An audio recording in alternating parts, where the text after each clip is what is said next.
নাসিরউদ্দিন পাটোয়ারির আসনের ব্যাপার আপনারা সবাই জানেন, এটা আমাকে বড় করে আর বলতে হবে না। সেখানে কি হয়েছে, সেন্টার দখল করে একজন নেতার আপনজনের নেতৃত্বে সেখানে যা হয়েছে তার সাক্ষী দেশবাসী, বিশ্ববাসী, আপনারা, আমরা জেনেছি আপনাদের কারণ। বাংলাদেশ খেলাফত মজলিসের আমির আল্লামা মামুনুল হক সাহেব নাসিরউদ্দিন পাটোয়ারির ওখানে যে কারণে অন্য একজন প্রার্থীর পক্ষে ব্যালট অ্যাকসেপ্ট করা হয়েছে, ঠিক একই কারণ বিদ্যমান থাকা সত্ত্বেও মৌলানা মামুনুল হক সাহেবের পক্ষে এটা অ্যাকসেপ্ট করা হয়নি। তো এক দেশে কি দুই আইন চলবে? নির্বাচন কমিশন কি এক এক জায়গায় এক একটা আইনের প্রয়োগ করবে একই বিষয়ে? এটা এখন বিশাল প্রশ্নের ব্যাপার। বেশ কিছু জায়গায় আপনারা লক্ষ্য করেছেন, কালকে নির্বাচনী সম্প্রচার যখন হয় ফলাফল হঠাৎ করে বন্ধ, 2 ঘন্টা 4 ঘন্টা লাপাত্তা। এগিয়ে আসেন তিনি হাজার হাজার বুথে, শেষের দিকে গিয়ে তিনি ফেল, নাই, তাকে খুঁজে পাওয়া যাচ্ছে না। আবার হয়তোবা অল্প কিছু বুথে কষ্ট মষ্ট করে তাকে ছাড় দিয়ে নির্বাচিত ঘোষণা করা হয়েছে, যেটা অবাস্তব। আবার আমাদের কাছে ডকুমেন্ট আছে, বিভিন্ন জায়গায় রেজাল্ট শিটের উপর বসা মাজা করা হয়েছে, পরিবর্তন করা হয়েছে। কিছু কিছু আসনে দ্বৈত নীতি অবলম্বন করা হয়েছে। নাসিরউদ্দিন পাটোয়ারির আসনের ব্যাপার আপনারা সবাই জানেন, এটা আমাকে বড় করে আর বলতে হবে না। সেখানে কি হয়েছে, সেন্টার দখল করে একজন নেতার আপনজনের নেতৃত্বে সেখানে যা হয়েছে তার সাক্ষী দেশবাসী, বিশ্ববাসী, আপনারা, আমরা জেনেছি আপনাদের কারণ। বাংলাদেশ খেলাফত মজলিসের আমির আল্লামা মামুনুল হক সাহেব নাসিরউদ্দিন পাটোয়ারির ওখানে যে কারণে অন্য একজন প্রার্থীর পক্ষে ব্যালট অ্যাকসেপ্ট করা হয়েছে, ঠিক একই কারণ বিদ্যমান থাকা সত্ত্বেও মৌলানা মামুনুল হক সাহেবের পক্ষে এটা অ্যাকসেপ্ট করা হয়নি। তো এক দেশে কি দুই আইন চলবে? নির্বাচন কমিশন কি এক এক জায়গায় এক একটা আইনের প্রয়োগ করবে একই বিষয়ে?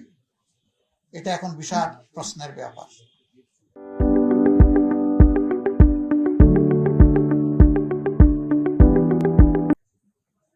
আমাদের সেক্রেটারি জেনারেল সহ বেশ কিছু আসনে এই ধরনের ব্যাপার আছে। 100 আসনে যাদের উপরে এই অন্যায় আচরণ করা হয়েছে, যাদের অধিকার জোর করে কেড়ে নেওয়া হয়েছে, আমাদের সিদ্ধান্ত তারা প্রতিকার চাইবেন। সুনির্দিষ্ট সময়ের ভিতরে যদি আমরা প্রতিকার পাই তাহলে এক কথা, কিন্তু যদি না পাই তাহলে এখানেও আমরা বাধ্য হব আমাদের পথ ধরতে। আমরা আশা করব নির্বাচন কমিশন শুভবুদ্ধির উদয় হবে এবং তারা ন্যায় ইনসাফ করবেন। না করলে দায় তাদেরকে নিতে হবে। আমরা এখনো বলবো, দেশকে আমরা ভালোবাসি, ভালোবাসার জায়গা থেকে আমরা দেশের শান্তি শৃঙ্খলা এবং দেশের ঐক্য চাই। আমাদের স্লোগানই ছিল ঐক্যবদ্ধ বাংলাদেশ। ঐক্যবদ্ধ বাংলাদেশে থাকতে হলে পরস্পরকে সম্মান করেই থাকতে হবে। এখানে কেউ রাজা নয় আর বাকিরা প্রজা নয়, এখানে কেউ মালিক নয়, বাকিরা তাদের অধীনস্থ নয়। এখানে সকলেই বাংলাদেশের একই সংবিধানের অধীনে সমান অধিকার তারা ভোগ করবেন।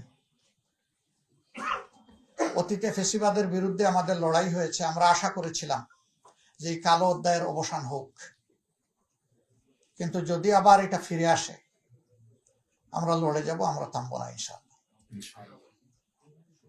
এখানে কোনো ছাড় দেব না। দেশের জনগণের, ফ্যাসিবাদ আমাদের বিরুদ্ধে না, ফ্যাসিবাদ দেশবাসীর বিরুদ্ধে। ফ্যাসিবাদের অধীনে কখনো একটা ডেমোক্রেসি, একটা গণতন্ত্রের বিকাশ ঘটে না। সারা বিশ্ব থেকে এখানে পর্যবেক্ষকরা এসেছিলেন, তারা সময় দিয়েছেন, ঘুরেছেন, দেখেছেন, তারা তাদের অবজারভেশন তুলে ধরবেন। আমরা আমাদের নিজস্ব অবজারভেশনে জাতির সামনে পুঙ্খানুপুঙ্খভাবে তুলে ধরব। আপনারাই জানবেন, আপনারাই জানাবেন। সম্মানিত বন্ধুগণ,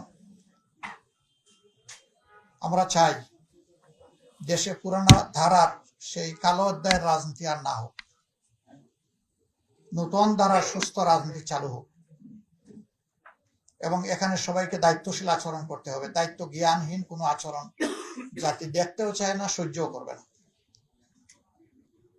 আমাদের তরুণ সমাজ যারা বুকের রক্ত দিয়ে, জীবন দিয়ে আমাদের উপরে আমানত রেখেছে, আমরা কথা দিচ্ছি, আমরা নির্বাচনের আগে যা বলেছি তা বাস্তবায়ন না হওয়া পর্যন্ত আমাদের লড়াই অব্যাহত থাকবে।